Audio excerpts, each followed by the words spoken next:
অন্য দেশগুলোর মতো সাইড বেঞ্চে থাকাদের নিয়ে সিরিজ খেলার মতো দক্ষ ক্রিকেটার নেই পাইপলাইনে। সেজন্য মুস্তাফিজকে দরকার জিম্বাবুয়ে সিরিজে। আইপিএলে থাকলে অনেক কিছু শিখতে পারতেন বলে মত খালেদ মাহমুদ সুজনের। এদিকে নতুন কোচ মুশতাক আহমেদ স্পিনারদের শক্তি বাড়াবে বলে বিশ্বাস এই বোর্ড পরিচালকের। বিকাশে কম খরচে ক্যাশ আউটের লিমিট বেড়ে 50,000, প্রিয় এজেন্টও 2টা। জিম্বাবুয়ে না খেলে যদি ওখানে সে যদি খেলতে পারে সেটা কিন্তু আমাদের জন্য ভালো হবে। মুস্তাফিজের লার্নিং প্রসেস ওভার, বরঞ্চ মুস্তাফিজের থেকে শিখতে পারে ওখানে আইপিএল অনেক প্লেয়াররা।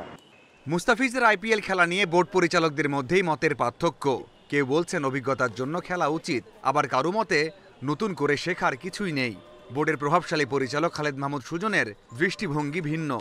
ও এখন মুস্তাফিজ এখন অনেক বড় নাম বিশ্ব ক্রিকেট, এমন না যে অনেক বছর রেখেছে।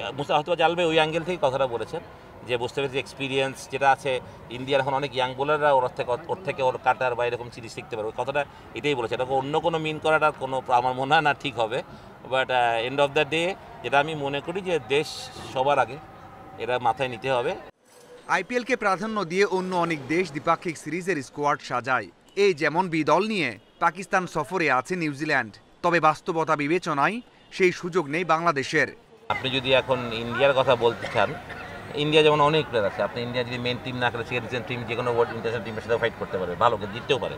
তা আমাদের তো এরকম নাই বেঞ্চ। জিম্বাবুয়ে সিরিজে থাকলেও প্রথম 2 ম্যাচে বিশ্রাম পেতে পারেন মুস্তাফিজ। বাকি বোলারদের ঝালিয়ে নেয়ার পরিকল্পনা আছে বিসিবির। সুজন বলছেন নতুন স্পিন বোলিং কোচ মুশতাক আহমেদের অন্তর্ভুক্তি ইতিবাচক। ইংলিশের থেকে উর্দু হিন্দি ছেলেরা আমাদের ওখানে কমিউনিকেশন করতে মনে হয় ইজি হবে। তো আমার মনে হয় এই জন্য মুশিবাই তো ডেফিনেটলি অনেক বছর ধরে পাকিস্তানকে খেলেছেন, ইন্টারন্যাশনাল ক্রিকেট কোচিং ক্যারিয়ার অনেক সমৃদ্ধ, ইংল্যান্ড বা অনেক বড় বড় দেশের জন্য কাজ করেছেন। তো তার এক্সপিরিয়েন্সটা অবশ্যই আমাদের কাজে লাগবে বলে আমি বিশ্বাস করি। বৈশ্বিক আসরগুলোতে হাক ডাক দিয়ে গেলেও সাফল্য নেই বাংলাদেশের।